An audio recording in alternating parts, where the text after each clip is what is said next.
go ahead and do a summary of where it is that we are at and what it is that we are talking about. Now, we have been talking about habits for now a month. This is fourth session on habits. The first week, we talked about how habits work. The second week, we talked about how to create new habits. The third week was about the secrets for habit transformation. And today, we are talking about keystone habits, the habits that matter most, the habits, the small wins that lead to victory, that lead to success. So let's give a little background, a little context on this. All of us have our own personal habits that we are trying to cultivate. Some of us are trying to drop bad habits, let's say. Some of us are trying to create new habits, exercising more, reading more, meditating more. And that's good, that we all have a different journey in that sense, and that we're all we have our own particular milestones we want to reach. Now, every good habit actually has the potential, I think, to influence your life in a bigger way. And I want to give you an example. Let's say, for example, just the simple habit of going to bed earlier, sleeping earlier. So imagine that somebody they go to bed early. At first, it just seems like this activity is going to lead to one good thing, which is that person will get more rest. Imagine yourself, you're going to do this. So now at first it seems like that. But actually, going to bed early is a habit that causes a chain reaction that leads to other improvements. So not only are you going to bed earlier and getting more rest, now, because actually, the deepest sleep, our brain, the secretion of melatonin, there's some correlation with it properly secreting at a certain hour of the night, at around midnight. But some of us don't ever even get to sleep till past midnight. We may be going to bed at 1 or 2 in the morning, so we kind of miss that moment. And if we go to sleep earlier, then we can get to that point. We can be asleep during that time. So then, if you go to bed earlier, you will be more rested, as I'm saying. Now, imagine if you also go to bed earlier. Now you watch less TV, because sometimes that's what we do at night. We're watching television. If you go to bed earlier, you avoid more social media time, more screen time, right? And social media is an addiction, leads to an addiction that we all need to learn how to control. And social media can also lead to other problems like stress, like things that the society is compelling us to see. Our minds get pointed toward things involuntarily that we don't want them to get pointed toward. Okay? So now going to bed early has even helped you with that. You go to bed early, and now the next day you wake up earlier and you have more time for things. Now you have more time to meditate in the morning. You have more time to properly take care of yourself in the morning, or more time in your day to do the things that you want to do. Suddenly now you've gone to bed earlier, you're more rested. Now you do your job better.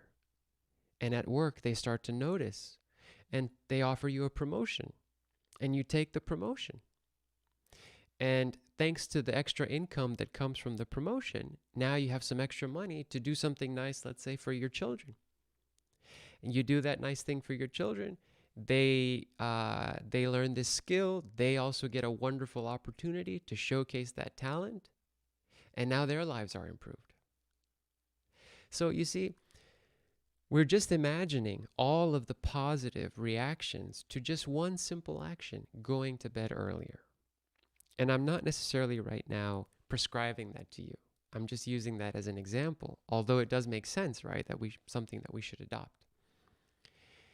Instead, I want to actually prescribe or highly recommend the following keystone habits. These habits that, especially for spiritualists like us, because most of us here are spiritualists, and also we enjoy intellectual topics like personal development because we need to expand our intellect as well. And so, especially for those of us here, these keystone habits, I think, are the ones that we should consider as the primary habits to master. And if we master these habits, our life will be will be so drastically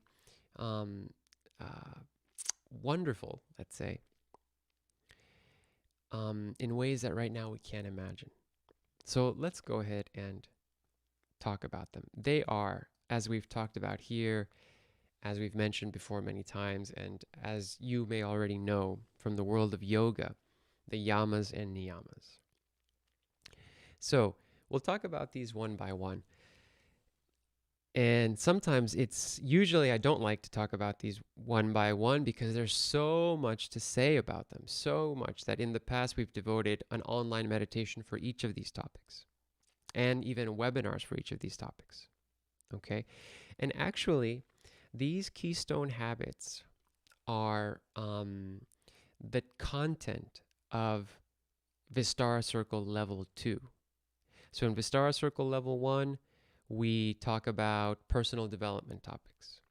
But in Vistara Circle Level 2, we'll talk about the yamas and niyamas. Because you really cannot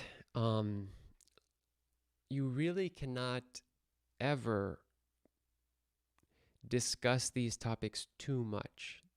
They are so important, and they are also very challenging to understand their full scope. So today we're going to try to talk about all 10 briefly. Now, let's start with the first one that you saw, ahimsa. Ahimsa means non-hurting. Non-hurting with actions and with words and also with thoughts. One of the things that we also ask of people in Vistara Circle when they become official members is to make an oath, to promise that to the best of their ability that they will never hurt anybody. So basically, people are promising to practice ahimsa. And you know what happens when you hurt somebody. They don't like it. And they want to get you back. Or that they could tell other people, and then other people have the wrong impression of you. So we don't want to hurt people for these practical reasons. It's not just because we could get caught. Maybe that was the wrong first way to introduce that. We don't want to hurt people also because when we become spiritualists, we see that everybody is an expression of the Supreme Consciousness. If I hurt somebody, I'm hurting the Supreme Consciousness in the form of that person. Even if we don't have that cosmological perspective, we don't want to hurt another person because they're a human being like us, or another living being. We don't want to hurt another living being because, like us, they'll experience some degree of pain. So, we should try to walk through the earth causing the least amount of pain possible. And when you are the type of person that doesn't like to hurt anybody, not even with your thoughts, everybody loves you. Everybody loves you because they agree that you are someone they can trust. You are someone that has their best interest at heart. And then they open up to you, and you can have beautiful relationships with other people. The next, and by the way, please start your comments. All right, start your comments about um, about keystone habits that you want to develop, or habits that you want to develop, and then primarily the ones that you think will have the greater positive results in your life. You can also comment any questions, okay, about habits, because this may or may not be the last time we discuss habits. Actually, we may have one more on this topic, but maybe not. So yes, as I'm talking, feel free to start your comments so we can have a discussion after. Now, the next one is satya. Satya means to use your words in the spirit of benevolence, to use your words for good. So, um, this is similar to ahimsa, because ahimsa also says not to hurt people with words. But with satya, we are aware that the word is very powerful. And even the written word is very, very powerful.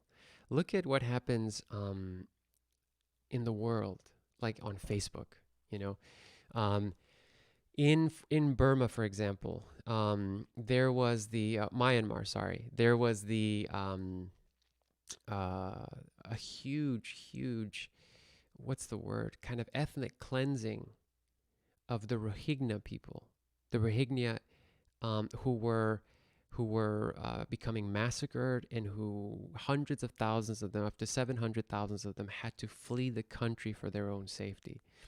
This happened because social Facebook really allowed this word to get around, but it was the word against them to persecute them because of their religion, because of being Muslim. And so we see how the word and the written word that spreads has such an enormous effect on society. It can lead to these mass slaughters.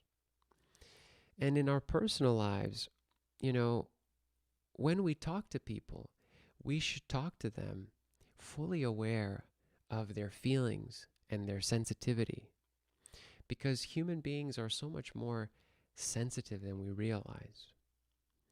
And so it's good to be conscious of how we use our word. When we behave like this, people also notice, and they like you more. They trust you more. These keystone habits are going to win you so many more friends and opportunities, and also inner peace, because you don't have to worry of the fact that you hurt somebody. Okay? So using the words in the spirit of goodness is what we mean by satya. Now, a lot of you might be thinking, oh, but it also means this, it also means that. As you can see, it's so complex that it's hard to just talk about these yamas and niyamas in a few words. What I do want to ask you to do is, as I talk about them, think about the waves that these actions would create in your life if you mastered them. Think about how they could have totally improved your life in the past had you applied them better in the past. And also, well, let's continue. Sorry, let's continue. Now, number 3 is asteya. Asteya means non-stealing. And non-stealing also has different aspects.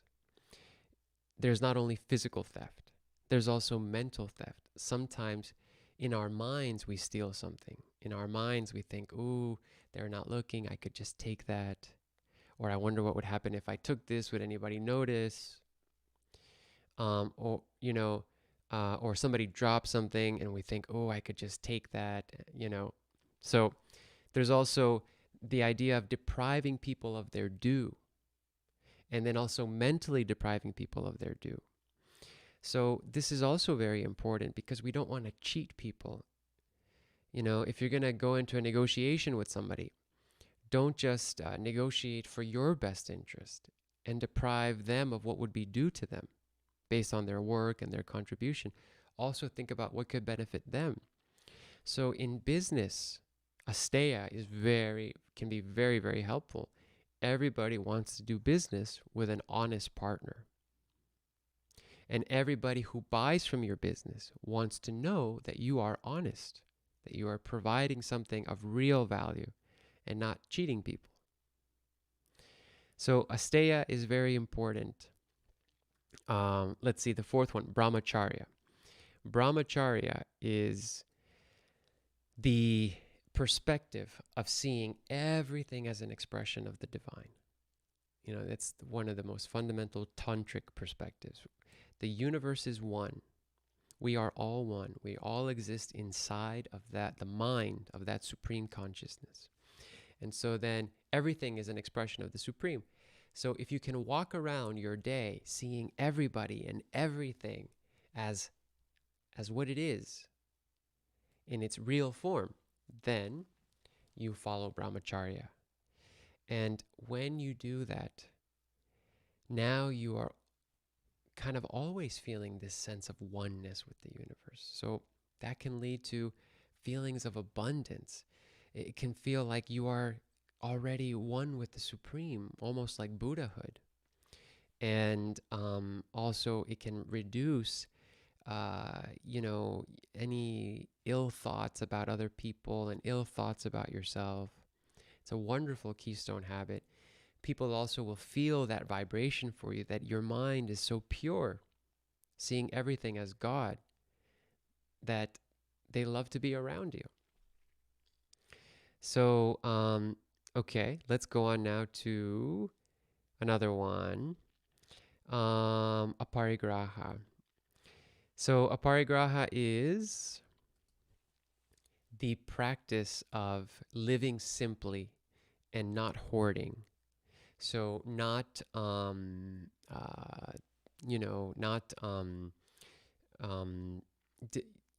just accumulating things that are really unnecessary for the preservation of life. Okay? There's a whole minimalist movement going on right now. People are becoming more and more minimalists. They live in smaller spaces, they own less things. Those people report that they're much happier that way. And this one, like the previous yamas that we just covered, it also has a lot to do with your relationship to the world. So if you are somebody that wants to overaccumulate, like let's say that we have a pizza, okay? And we are a group of 8 people, and there's 8 slices in the pizza. And you decide that you want to eat more pizza than other people. So you want 3 or 4 slices. Now you have 7 people that have to share 6 slices. Okay? So you see, we live in a finite world, a finite physical world, not a finite it's not a finite universe, but the resources on planet Earth are finite because they're physical. Now, we also have mental resources and we have spiritual resources. Yes, those are infinite, okay, especially spiritual ones. But the physical ones are limited. So this has to do with our relationship to physical things. We don't want to be the type of person that is greedy, that wants to overaccumulate. Okay? Because that creates problems in the society. The top 1% in the United States, for example, they own over half of the wealth of this country. And so that's why we have poverty. That's why we have people without health care, people who can't afford education. So we need to be able to practice living simply. And this is not something, and there's 2 aspects to it. One is individuals decide what that means for them. I can't prescribe to you, oh no, you have enough shoes.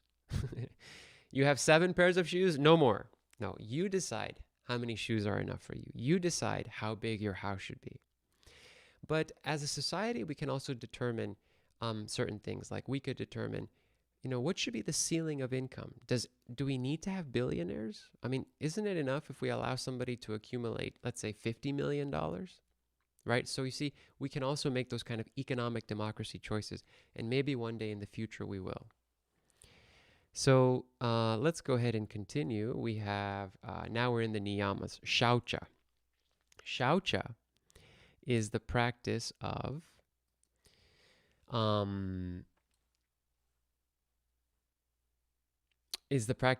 cleanliness. And it doesn't just mean external cleanliness, because that's important to keeping your house clean, keeping your body clean. We all know what that can do for us. When our house is clean, when our room is clean, we can think better, we feel more comfortable, we're less stressed out. It's not just about external cleanliness, it's also mental cleanliness. Having purity of thought and also purity of body, putting into the body the most subtle and pure nutrients, and also having the most subtle and pure thoughts. So this can also be connected to brahmacharya, it could be connected to so many of the other yamas and niyamas, but it's the importance of the mind, the thoughts in the mind. We have that saying of dirty thoughts. We don't want to have that. We want to have subtle thoughts, because the thoughts in the mind are like a cluster of vibrations. And the more positive the thoughts in the mind are, the more positive the vibration of the person. The more, crude the thoughts, the more crude the person. The mind leads to how you will live your life, your thoughts. Okay? So that's shaucha. Then we have santosha. Santosha means contentment. To be content with what you have. To be grateful for what you have. If your goal is to become a doctor, but right now you are just a student, well, be grateful that you get to take the pre-med courses that will lead you to become a doctor. Don't feel like right now your life is not complete because you haven't made that goal. Be content with what you have right now. Put things into perspective on an average basis. Sometimes we think, I only have my this beat up old car, but there's somebody right now who wishes they could have a car. They only have a bicycle. And there's somebody even that wishes they could even ride a bicycle. They are in a wheelchair. So you see, when we put things into perspective, we realize that what we have are blessings. And we should be content with the possibility of right now. And then that way we move better toward our goals. So that's santosha. Then we have tapa. Tapa means, number 8 means selfless service and sacrifice. So in tapa, we realize that yes, it's natural for us to help others, very natural. Look at how parents naturally sacrifice so much for their children, sacrifice sleep, sacrifice food, sacrifice time, comfort. It's just naturally built in us. And we should extend that sense of service outside of our families, to our neighbors and to the world. And when we do service, we should be aware that there's also different types of service. The best kind of service is the one that involves some sacrifice out of you. Be willing to go to take an extra mile to help other people, to sacrifice your comfort for the comfort of others, especially when they need it the most. And you don't just do this as a blind rule, because you don't want to be sacrificing for, let's say, people who have more money than you. There's no point.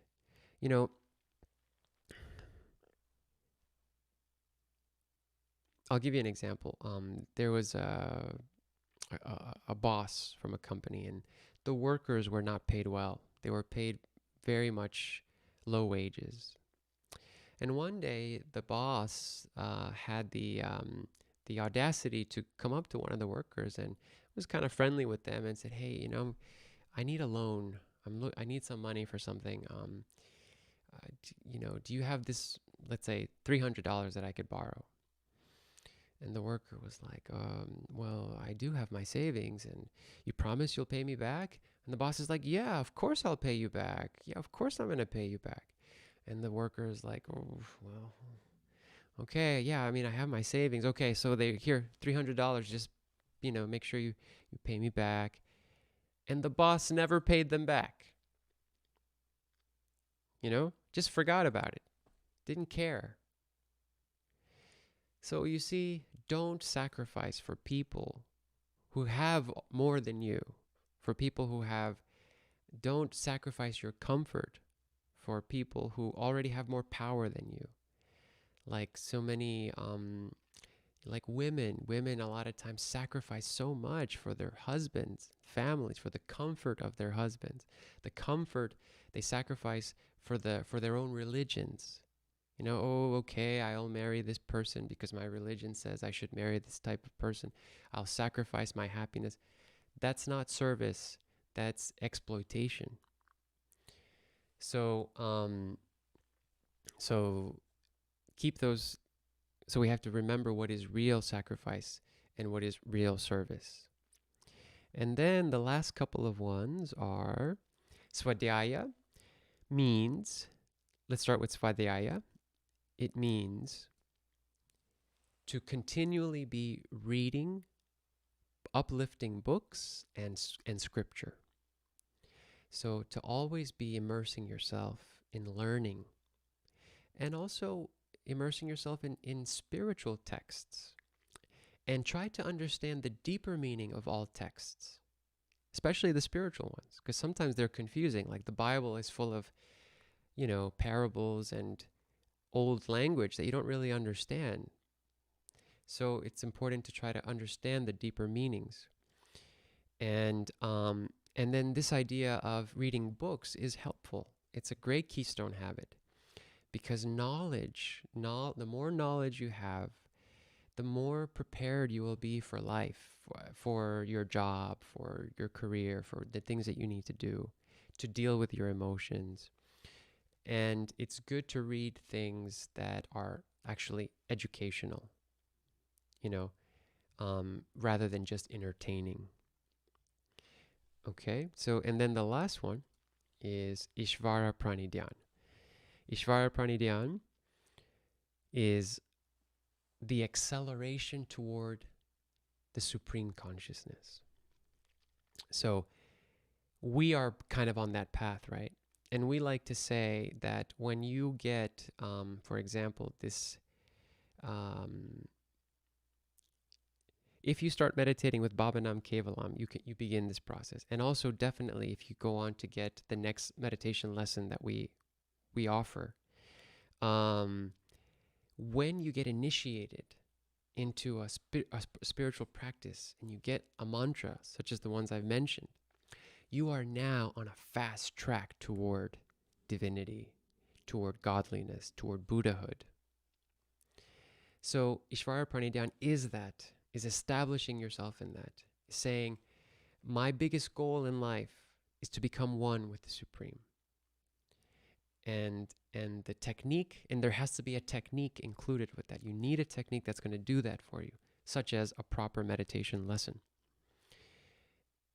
And so Ishvara Pranidhyan is very beautiful, because it is now that determination that I'm going to reach the goal. I'm going to become one with the Supreme. Okay? All right, so we did the crash, we did this fast run through of the yamas and niyamas. And now I'm really looking forward to your comments. Hopefully there's some people that have already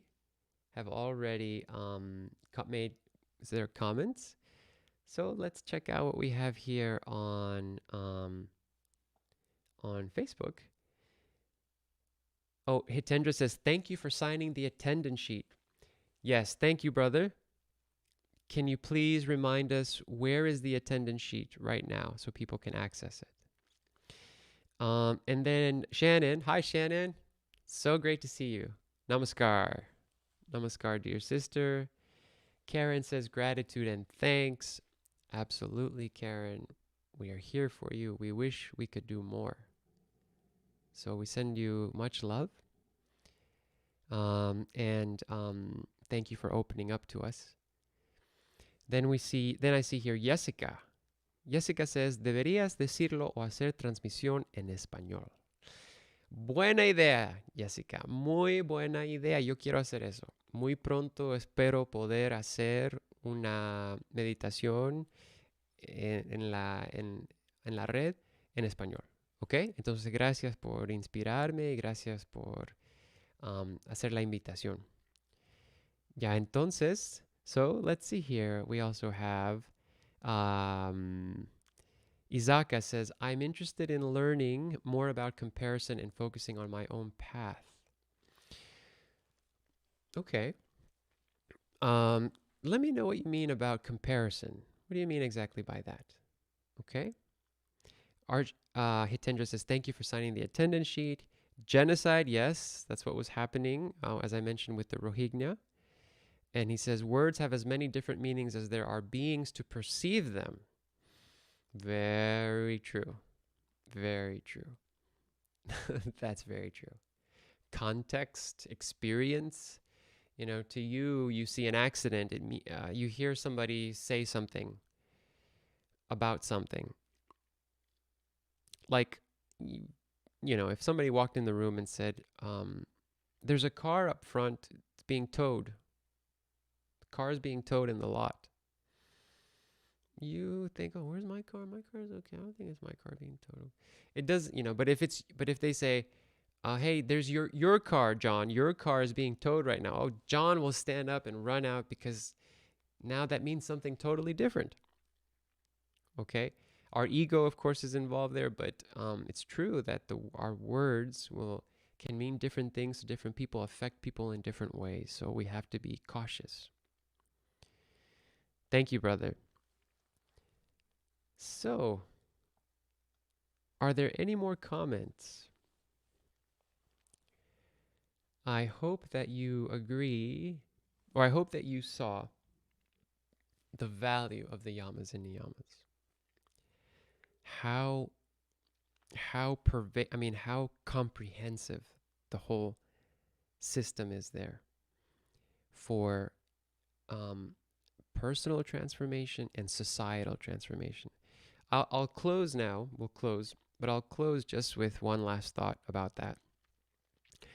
If you take just one of these principles, just one, and imagine that everybody in the world practiced them, the world would change overnight.